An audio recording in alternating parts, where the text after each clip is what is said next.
임시정부 수립 100년을 맞아 상하이 한 호텔에서 뜻깊은 행사가 열렸다. 낯선 땅에서 힘겨운 떠돌이 생활을 하면서도 조국 독립을 위해서라면 자신과 가족의 삶을 내던진 애국지사들의 숭고한 넋을 기리는 자리다. 그들의 피땀과 헌신으로 나라는 광복을 맞았지만 정작 조국으로 돌아가지 못한 후손들은 애국가에 눈시울이 붉어진다.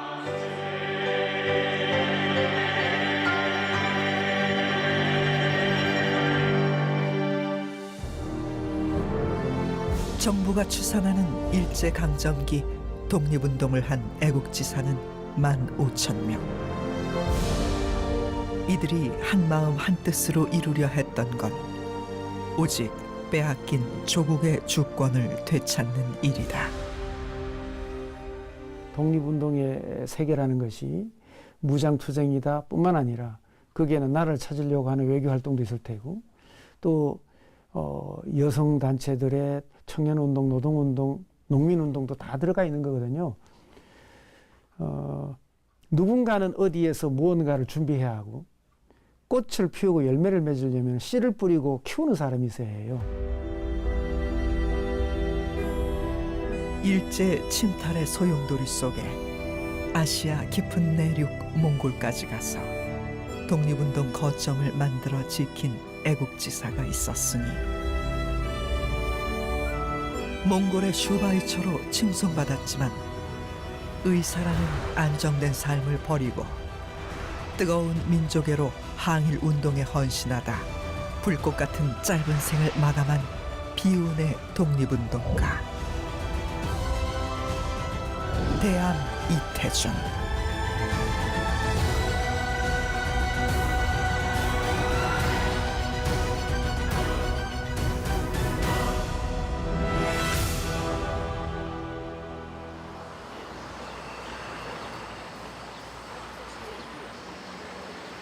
서울에서 서북쪽으로 2,000km 떨어진 몽골.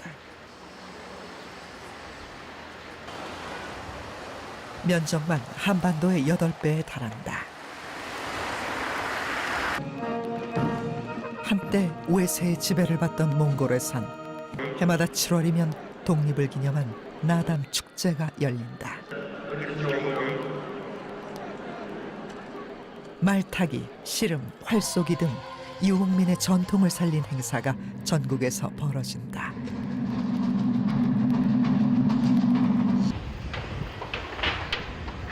(300만) 몽골 인구의 절반이 사는 수도 울란바토르.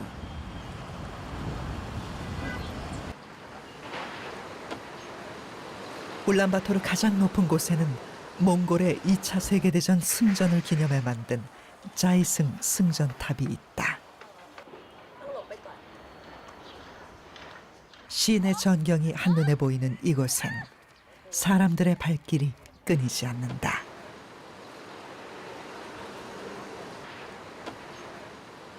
그 바로 아래에 대암 이태준 선생의 기념 공원이 자리 잡고 있다.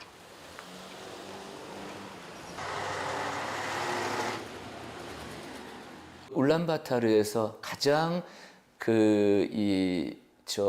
좋은 지역으로 평가받고 있는 그런 지역이고 특히 상당히 의미가 있는 것은 몽골 정부에서 약 2,000평의 그 부지를 제공을 했었고 또 그러한 부지 위에 그 당시에 몽골 한인회 그리고 연세의료원 등에서 모금 활동을 통해서 처음에 이태준 선생 기념공원을 이제 조성하게 되었던 것이었습니다.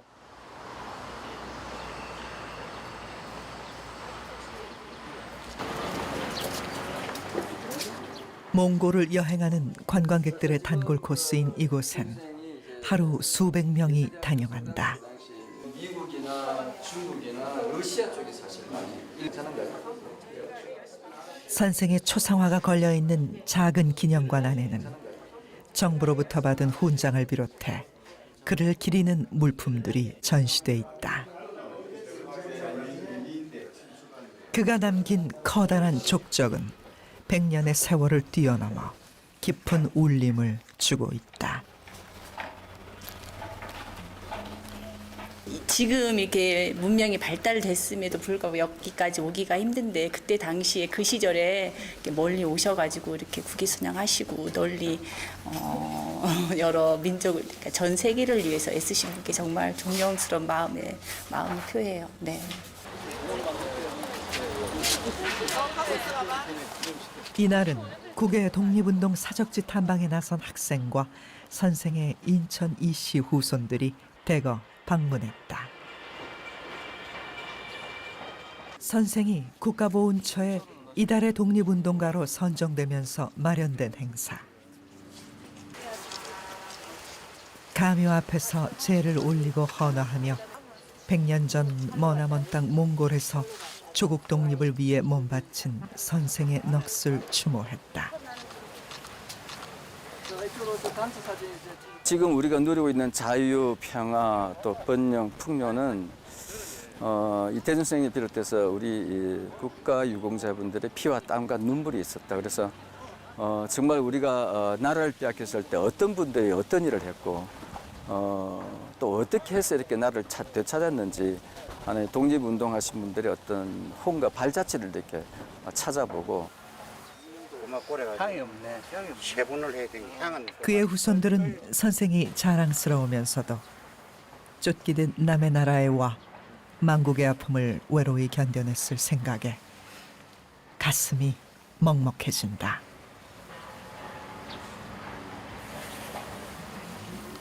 말로서 표현할 수가 없고 눈물이 찡합니다.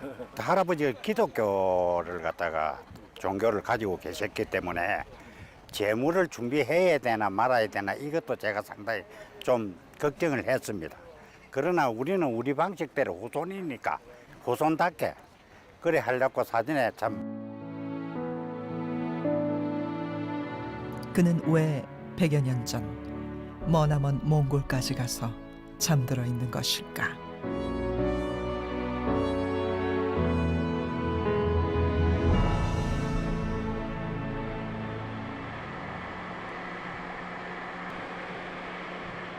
한반도 남쪽의 작은 도시 경남 함안군. 낙동강과 남강을 끼고 있는 기름진 땅을 터전으로 인구 6만 7천여 명이 살고 있다.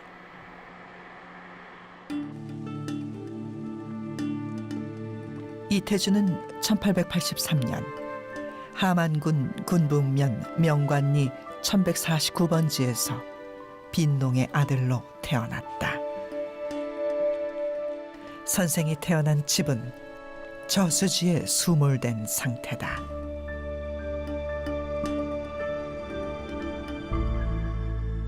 여기가 생카트고요. 1970년도에 이 저수지를 만들면서 아마 수몰된 걸로 알고 있습니다. 1883년도에 이게 태어나셔서 아마 끝까지 살지는 않았고 유년 시대는 요 넘에 도천제가 있는 곳 그쪽에서 생활하신 걸로 알고 있습니다.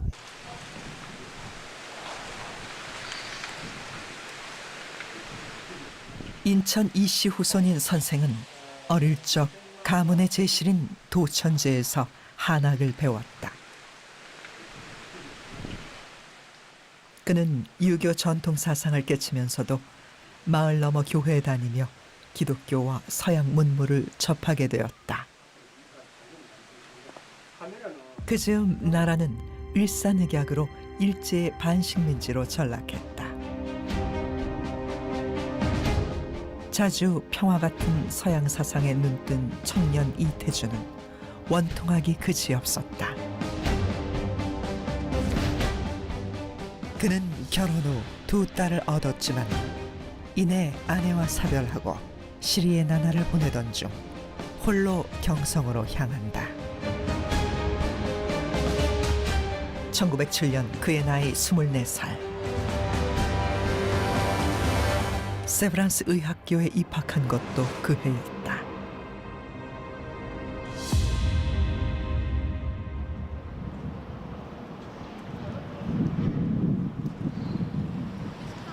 우리나라 최초로 서양식 의학 교육을 시작한 연세대학교 의과대학. 1894년 선교의사 에비슨이 제중원을 이관받아 본격적으로 근대 의학 교육을 시작한 곳이다. 한글로 번역된 각종 의학 서적과 간단한 수술 장비까지. 이태준이 공부할 당시를 엿볼 수 있는 자료들이 전시돼 있다.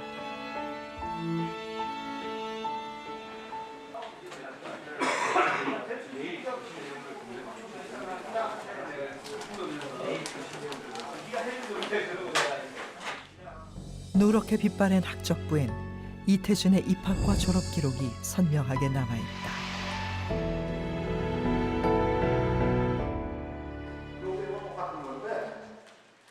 외국인 교수의 지도 아래 근대 의학 교육을 받은 1회 졸업생이 1908년 배출되고 3년 뒤 이태준을 포함한 6명이 2회 졸업생으로 이름을 올렸다. 많은 젊은이들 중에 기독교도 좀 믿고 또 이 서양 문물에 관심도 많은 이런 사람들이 들어와서 선배들 또 선교사들 영향 또 정보도 빨리 얻을 수 있고 뭐 이런 것 때문에 세브란스 출신들이 유독 나라를 뺏긴 후에 독립운동을 위해서 외국에 나갈 수 외국이란 게 뭐 중국이나 뭐 저쪽 시베리아나 멀리 몽골이나 이런 데 가서 독립운동에 뛰어들 수 있었던 그런 배경이라고 할 수 있겠습니다. 이태준은 세브란스 의학교 시절 자신의 운명을 송두리째 바꾼 2명과 인연을 맺게 된다. 세브란스 의학교 1회 졸업생인 김필순, 도산 안창호와 의형제였던 김필순은 안창호가 조직한 비밀결사단체 신민회 회원이었다. 선배이자 스승으로 김필순을 잘 따랐던 이태준은 자연스럽게 나라의 운명을 걱정하는 애국지사들과 어울릴 기회가 많았다. 세브란스 병원 구내에 있었던 이 김필순의 그 집은 도산 안창호가 서울에 오면 꼭 들러서 자고 가는 그런 이제 주요 장소였습니다. 당시 세브란스 병원이라 하면 외국인이 운영하는 병원이기 때문에 치외 복권이 있습니다. 마음껏 거기서 뭐 향후 진로에 대해서 이제 논의를 할 수 있는. 또 한 명은 도산 안창호. 1907년 대한제국 군대 해산 이후 일제에 대한 반발은 하늘을 찔렀고 중국 하얼빈에선 안중근 의사가 이토 히로부미를 암살하는 사건이 벌어졌다.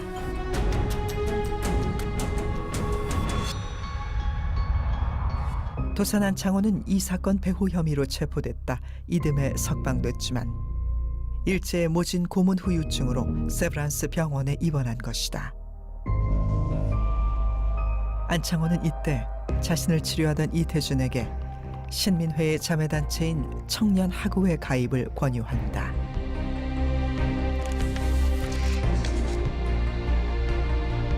청년하구회에 가입하면서 이태준은 민족의식을 키웠고 본격적으로 독립운동의 길을 걷게 된다. 훗날 중국으로 망명한 이태준은 자신을 인도하고 친히 입회금까지 내준 안창호에게 각별한 고마움을 표했다.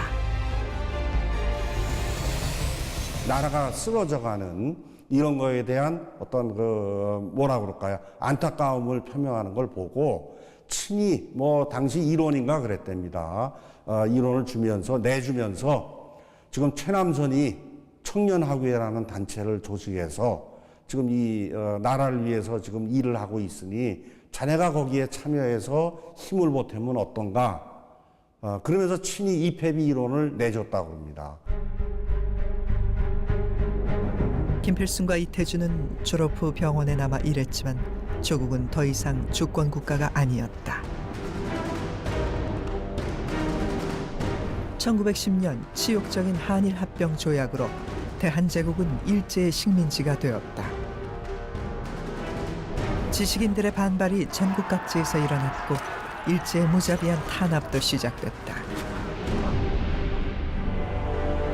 신민회를 중심으로 한 항일 지식인 600여 명을 대거 붙잡아 105명을 재판에 넘긴 105인 사건이 대표적이다. 신민회 회원이었던 김필수는 체포 위기에 처하자 서둘러 경성을 떠난다.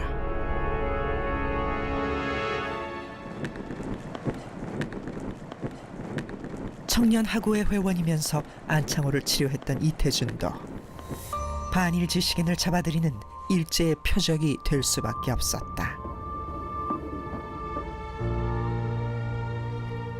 선배 김필순을 보내고 뒤에 망명하려 했던 그는 뜻밖에도 둘이 함께 망명했다는 소문이 병원에 파다하게 퍼진 것을 알고 아무런 준비 없이 곧장 경성을 떠나야 했다.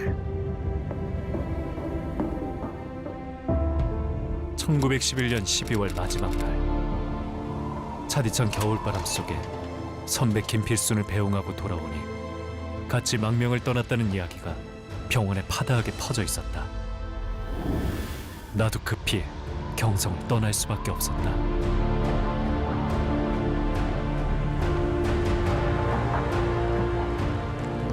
조국 독립이라는 큰 뜻을 품기는 했지만 가족과 작별 인사도 나누지 못한 채 일제의 폭압을 피해 혈혈단신 남의 나라로 가야 했던 그의 심정은 얼마나 참담했을까.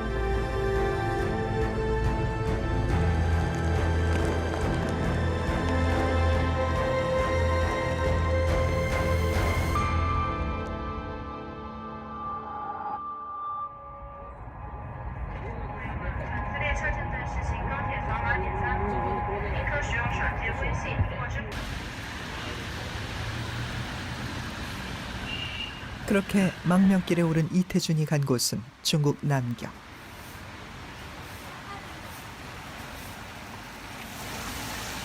상하이에서 서북쪽으로 300여 킬로미터 떨어진 남경은 유구한 역사의 도시다.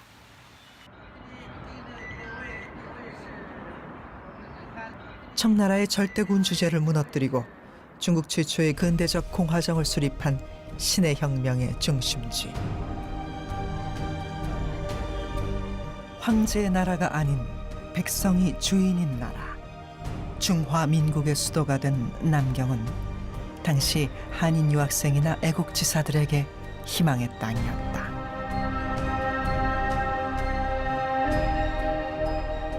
상하이나 난징으로 가신 분들은 대부분 우리가 새로 독립을 할 때 국가는 어떤 국가냐? 군주 국가가 아니라 황제 국가가 아니라 공화주의 국가라는 거예요. 그 대표적인 인물이 신규식이라는 분이고 또 그 바로 한 10살 좀 밑에 젊은 세대들이 여운형, 김규식, 여기 이야기하는 이태준 이런 분들은 전부 공화주의를 꿈꾸는 신지식 청년들. 1880년대 이후는 이 신지식 청년들이란 말이에요. 그리고 이분들은 그곳에 가서 우리가 다시 독립하는 나라의 모델을 찾으려고 하는 겁니다. 제작진은 이태준의 발자취를 따라 중국 남경의 한 병원을 찾았다.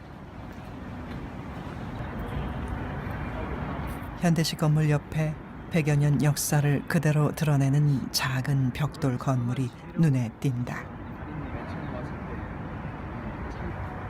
1800년대 후반 설립된 기독의원. 선교사가 건립한 이 병원에서 이태준은 2년 정도 근무했다.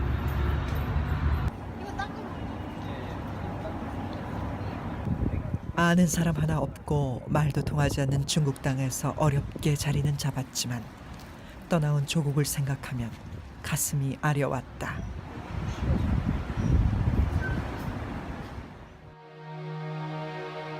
이곳에서 이태준은 자신에게 민족 혼을 불어넣어준 토산 안창호에게 편지를 쓴다.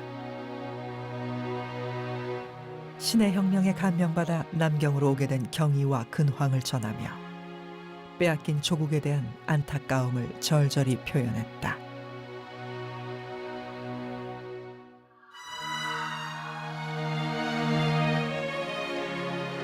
중원대륙 혁명군이 이룩한 굉장한 일을 살피고 우리의 정형을 생각하오니 슬프고도 처량한 마음 금할 길 없습니다. 우리는 언제 국권과 자유를 어떻게 회복할지 막막합니다. 동포를 이별하고 조국을 떠나서 이와 같이 원통한 회포를 어찌 감당하겠사옵니까? 그 당시에 김규식이란 그 분을 만나가지고 그 김규식이 몽골에 가서 비밀리로 그 군관학교를 세우겠다고 했습니다. 그래서 그 이태준 선생님은 비록 여기에서 병원직을 했지만 그래도 그 이태준 선생님이 그 마음속에는 다시 독립을 해서 나라를 되찾겠다는 이런 정신 생각은 항상 있었습니다. 그래서 뭘 하든지 독립에 도움만 된다면 뭐든지 할 수 있겠다 하고 할 수 있다라는 생각에 같이 몽골로 간 거예요. 남경으로 건너온 여러 망명지사들과 접촉하던 이태준은 이때 자신의 두 번째 운명을 바꾼 인물을 만난다. 훗날 대한민국 임시정부 부주석이 되는 우사 김규식. 이태준은 김규식의 권유로 독립운동의 근거지를 몽골로 옮기기로 결심했다. 1913년 8월 김규식은 안창호에게 어떤 임무를 수행하기 위해 곧 몽골로 향할 것이라는 소식을 전하고 이듬해 이태준과 함께 몽골로 간다. 일제의 탄압을 피해 해외로 건너간 애국지사들이 비밀리에 연락하며 광복의 기회를 노리고 있던 때였다.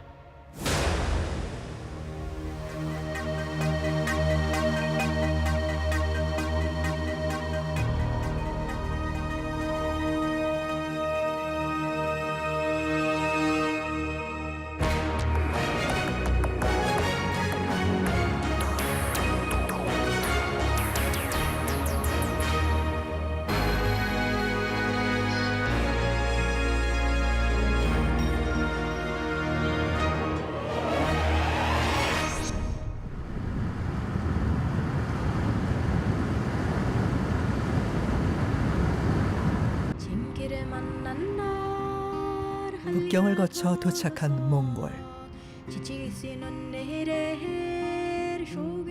수도 울란바토르에서 동쪽으로 70km 정도 가면 테를지 국립공원이 있다.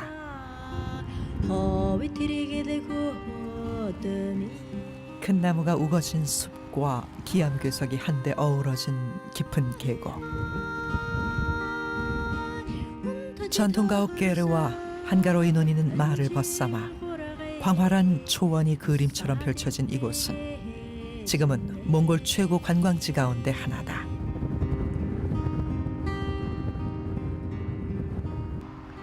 김규식과 이태준은 이곳에 비밀 군관 학교를 세워 독립군을 양성할 계획이었다.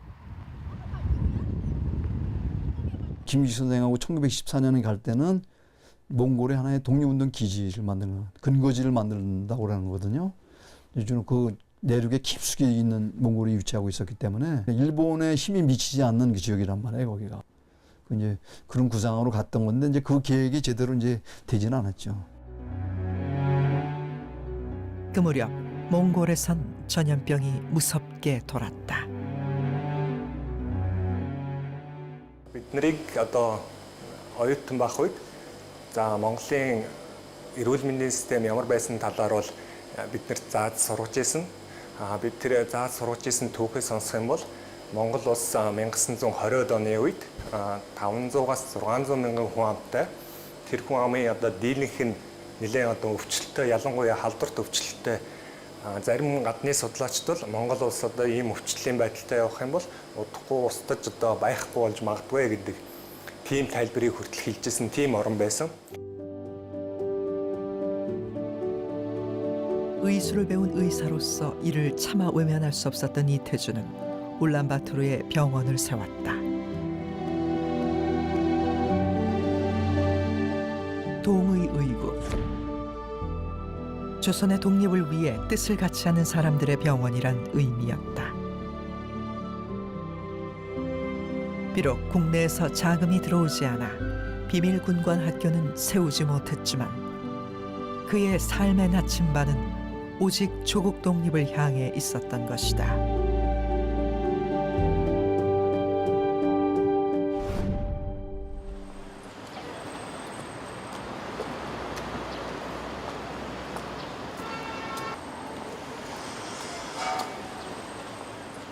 과거 몽골의 생활상을 알 수 있는 울란바토르 도시박물관. 1910년대 울란바토르 시내를 그린 지도가 남아있다. 데가 요 근처예요. 이렇게. 지금 현재 있는 라마 불교의 본산인 깐등사원과 마지막 왕 보그드 칸의 궁전, 그리고 외국인 병원이 몰려있던 동쪽 거리 등이 정확히 나와 있다.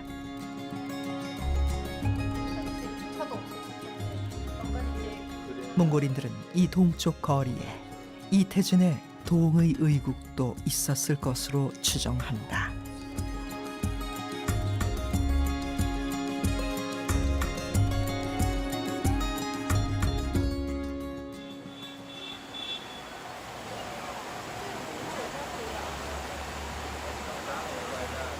당시 근대 의술을 선보인 외국인 병원은 러시아, 중국 병원 서너 군데와 이태준의 동의의국이 전부였다.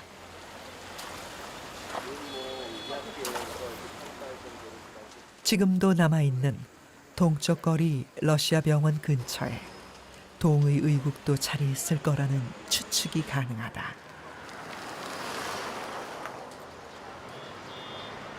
러시아 병원이 있었고 중국 병원이 있었고 그런 병원들이 있었는데 그런 병원들은 자국민들, 중국 사람들, 러시아 분들을 위해서만 사실 운영이 되었고 이태준 쌤 같은 경우에는 그런 부분에 있어서는 이렇게 개방적이었었던 것 같습니다. 라마 불교의 영향으로 병에 걸리면 기도나 드리고 주문을 외는 등 미신적인 치료에 의존했던 몽골에서 의사 이태준의 명성은 점차 높아졌다.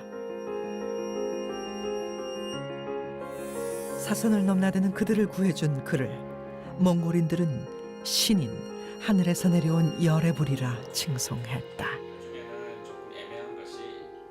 서양의학을 제대로 공부하고 뭐 이렇게 몽골까지 와서 의원을 연 사람은 극히 드물었기 때문에 아주 이제 그런 부분에서는 기술적인 부분에서도 높게 평가를 할 수가 있겠습니다만, 제가 보기에는 아무리 그렇다고 해도 신이다 또는 뭐 신이 사람의 의사의 몸을 입고 와서 진료를 한다라고까지 이제 칭송을 받으려면 또 다른 요인들이 더 큰 것이 있다고 생각이 되는데, 그게 아마도 그만큼 가난한 사람들을 돌보는 마음이 있었고 지휘 고하를 막론하고 모든 사람들에게 마음을 다해서 진료했던 어떤 그런 것들이 물론 있었다고 생각이 돼요.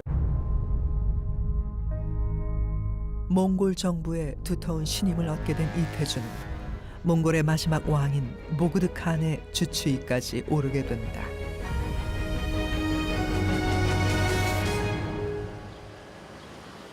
국왕의 어의였던 이태준의 흔적을 찾아간 몽골 국립문서보관소.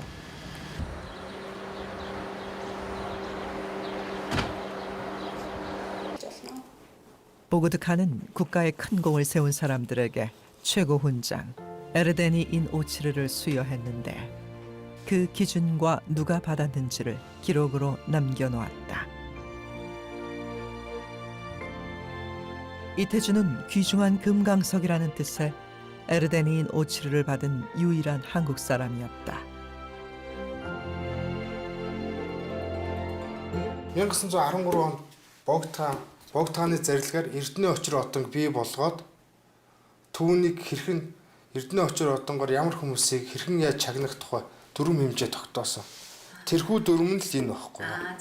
3 дугаар зэргийн Эрдэнэ очир 5 зэрэг гэдэг одоо төшмөлийн юунд энэ 3 дугаар зэргийн 1 дугаар зэргийн эрдэнэ очрыг авсан. ИТ зүйлчээ авсан бол 3 дугаар зэргийн 1 дугаар зэргийн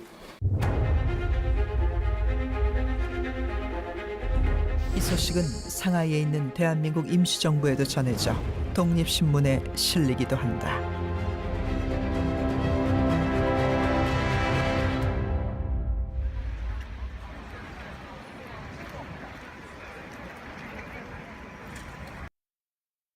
그가 독립신문에 등장한 것은 이번이 처음이 아니었다. 이태준은 근대적 의술로 몽골 사회에 두터운 신뢰를 쌓아가면서 조국 독립운동에도 아낌없이 지원해왔다.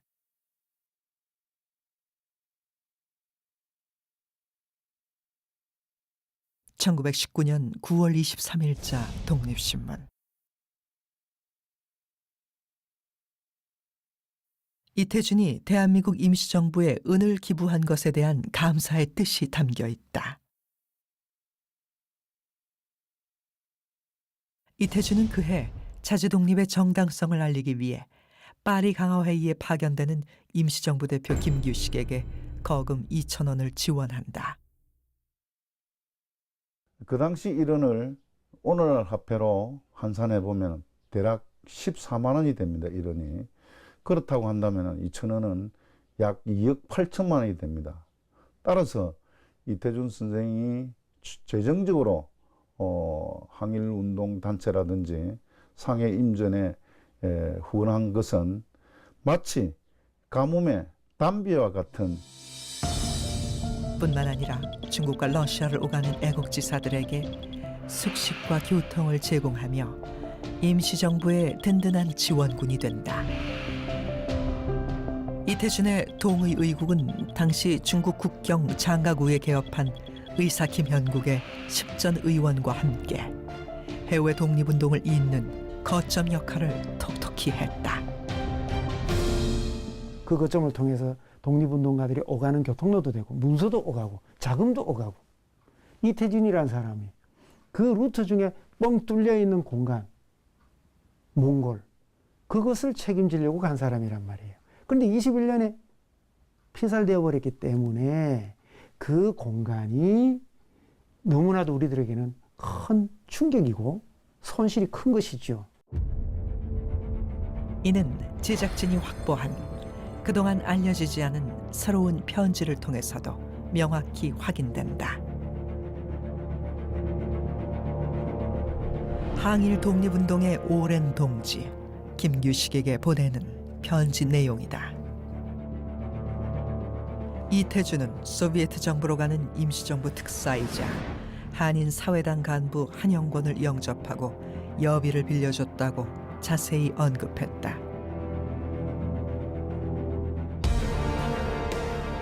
이태준의 도움을 받은 한영권은 모스크바로 가서 소비에트 정부로부터 200만 금 루블의 자금 지원을 약속받는다. 한인 사회당의 비밀당원으로 활동하던 이태준은 이 자금의 운반에도 깊이 관여하게 된다. 러시아형 소비에트 정부에서 큰 이제 크게 맘먹은 거죠. 이걸 가지고 이제 시베리아 횡단철도를 거쳐가지고 이제 이게 이제 옮겨야 돼. 상해까지 와야 되잖아요. 자금을 쓰려면. 그러니까 이제 그 돈이 이제 그 자금이 이제 운송하는 게 보통 일이 아니란 말이에요. 금덩이가. 근데 그걸 이제 이쪽으로 와가지고 한쪽은 만주 쪽으로 들어오고 한쪽은 이쪽 몽골의 울란바토르를 거쳐서 이렇게 해서 이제 북경 거쳐서 상해로 오기로 된 거죠. 근데 이태준 선생은 그 이제 몽골을 거쳐서 오는 그 자금, 그 자금에 이제 책임을 맡은 거죠. 이 근처에 대한민국 임시정부가 있다던데. 가 선생께 전하시오. 나 밀양 사람 김원봉이요. 당시 만주 길림성에는 약산 김원봉을 중심으로 무장 항일 단체 의열단이 활동하고 있었다. 소비에트 자금 운반 과정에서 김원봉을 만난 이태준은 의열단에 가입한다.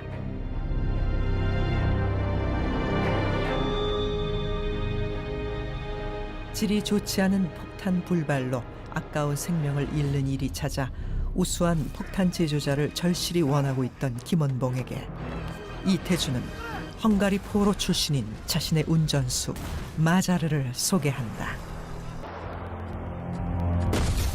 마자르의 우수한 폭탄 기술 덕분에 훗날 의열단의 독립운동은 빛을 발하게 된다.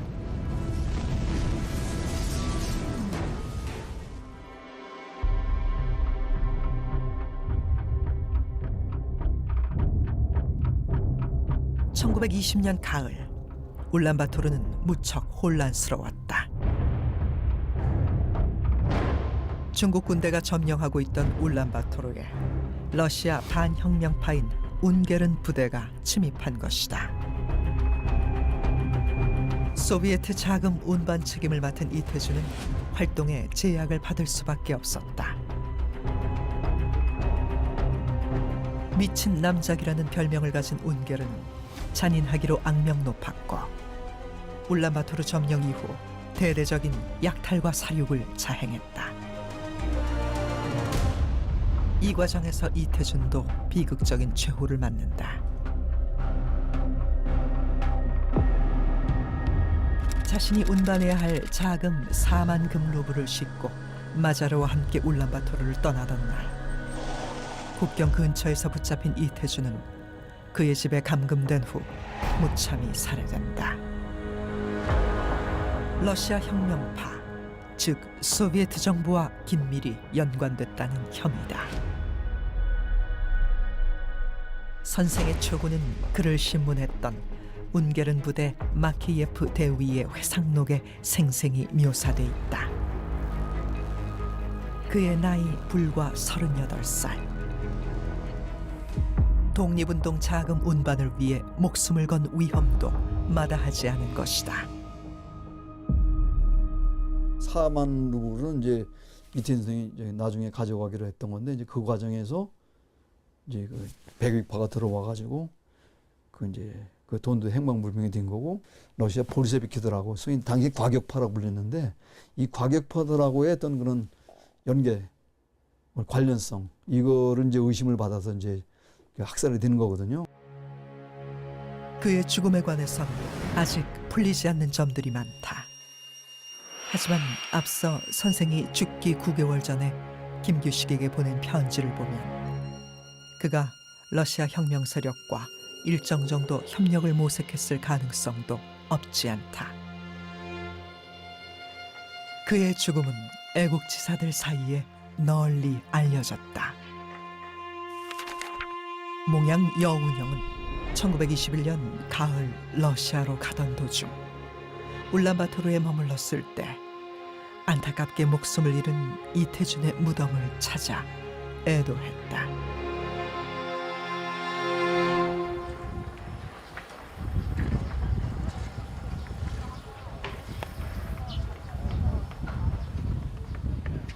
여운형 글에 따르면 묘의 위치는 현재 자이승 승전탑이 있는 구릉의 서북쪽 경사지쯤 된다.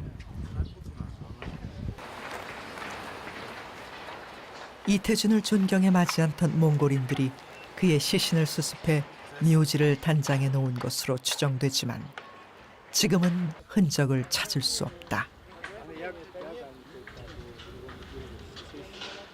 중턱에 이제 지금은 이제 길이 돼버렸지만은 그 앞이 어떤 거냐면은 그 옛날에 그 뭐랄까 전통적으로 라마승들, 그 몽골의 이제 국교 마창인 라마교의 스님들이 돌아가시면은 그 묻히던 그런 기죽들이죠. 묻히던 장소가 바로 앞이었대요. 아무나 묻힐 수 없는 건데, 결국은 이태준 선생이 돌아가시고 나서 이태준 선생을 기억하는 몽골 사람들 또는 그 인민혁명당이나 혁명 정부의 지도자들 중에서 누가 이렇게 이태준 선생의 묘를 뭐랄까 그 시신을 수습을 해가지고서 아마 이게 의미 있는 그 지역에다가 곳에다가 이렇게 그 묘를 만들어서 이렇게 좀 저기 한 거 추모를 한 게 아니겠는가 이렇게 이제 추정을 하는 거죠.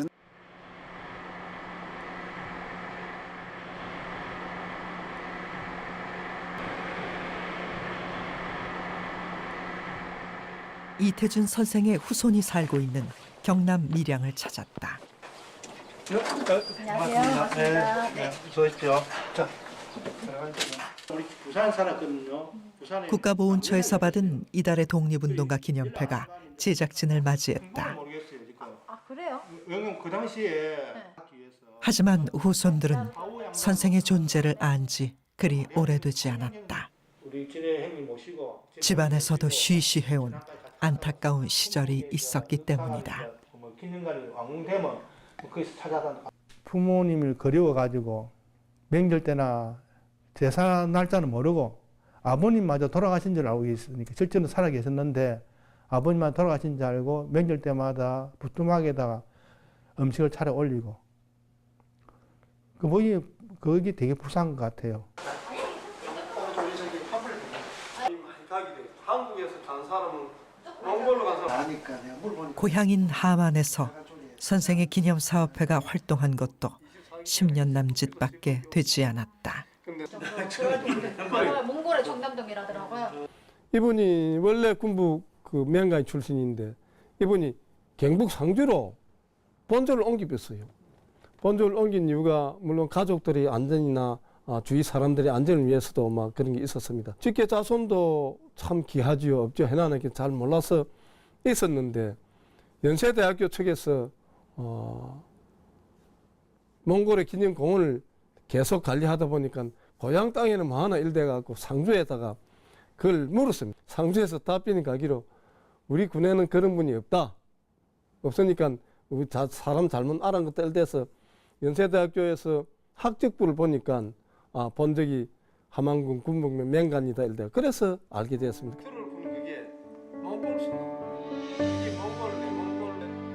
가족에게 피해가 갈까봐 고향도 숨길 수밖에 없었고 후손들은 생사조차도 명확히 알 수 없었던 것이다. 他们当时的目的呢，就是为了国家独立。他们也没有想到，我以后我的这些活动以后要让后人知道，让后人来纪念我。他们根本就没想这一点，所以他们也不会有意的把自己的活动的就是记录下来留下来。但是呢，就是我们从一些相关的文献中呢，还是能找到一些蛛丝马迹。 단지 조국 광복을 위해 몸바쳤을 뿐인데 독립이 되고 한국전쟁을 거친 뒤 정치 이념 문제로 결부되어 항일운동 연구가 충분히 이루어지지 못한 것도 하나의 이유로 보인다. 정부의 색깔이 어떤 것이냐에 따라서 독립운동사를 높이 평가하거나 또는 낮추어 폄하하는 이 기복이 심하다는 말이죠. 이게 정치적인 문제가 아니거든요. 나라를 위해 살다 가신 분들에 관한 이야기를 정치적인 색깔 논리로 부각시킨다거나 또는 내려누른다라고 하는 것은 아주 잘못된 이야기거든요. 하시겠습니다.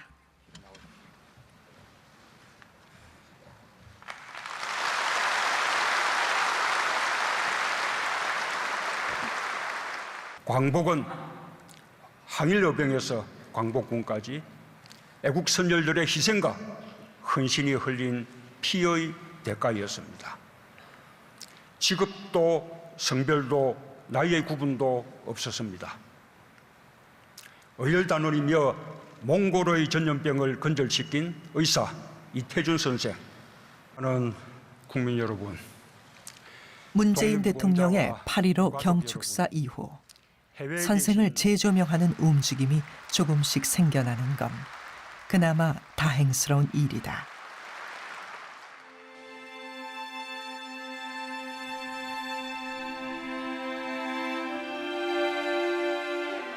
선생의 고향인 하만군은 생가와 멀지 않은 곳에 이태준 기념공원을 조성할 예정이다. 올해 첫 삽을 떠 내년 말이면 국내에도 선생의 정신을 기리는 공간이 문을 연다. 하만은 경남에서 3.1 만세운동이 가장 먼저 일어난 곳으로 독립운동의 중요한 요충지였습니다. 3.1운동 100주년을 기념해 이태준 선생님의 기념공원과 기념관을 만들어서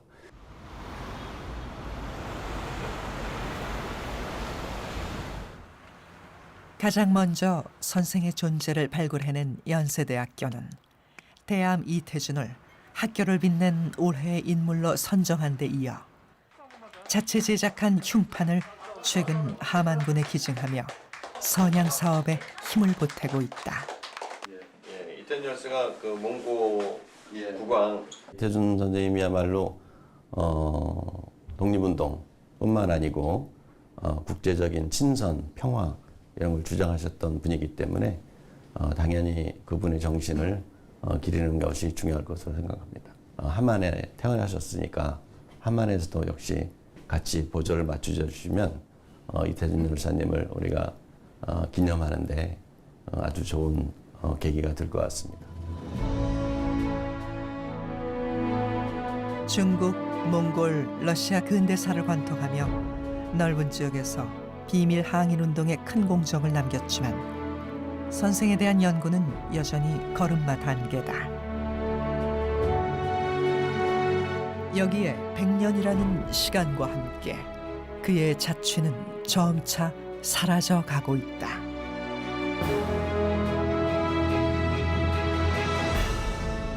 이태준 선생 같은 경우도 그런 국제주의적인 어떤 인터내셔널리즘에 입각해서 활동한 거기 때문에 그런 부분들을 우리가 이제 다 평가를 해줘야 되고, 그래서 이제 그런 측면에서 보면은 지금 이제 활동에 순국했다고 하는 그 문제뿐만이 아니고, 그다음에 이제 활동에 지금 그동안에 알려지지 않았던 것들을 더 추가적으로 좀 하게 되면은 지금 현재 이제 애족장은 좀 약간 이제 좀 낮은 그 평가죠.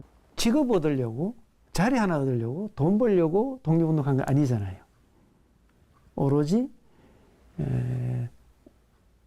결의가 나라를 잃었을 때 그 결의가 나라를 되찾을 수 있도록 자기를 희생하신 분들에 대한 이야기는 좀 더 적극적으로 발굴하고 정리하고 또 선양하는 그런 정책도 있어야 되고 국민들의 마음가짐도 있어야 될 것 같다. 그런 생각입니다.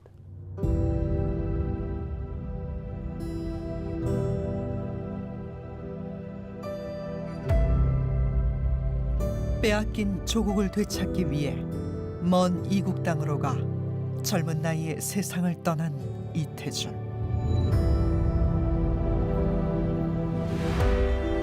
경랑의 세월을 보내며 유해조차 찾을 수 없는 그의 고귀한 넋이라도 그토록 원하던 광복된 조국의 품으로 돌아오길 기대해본다.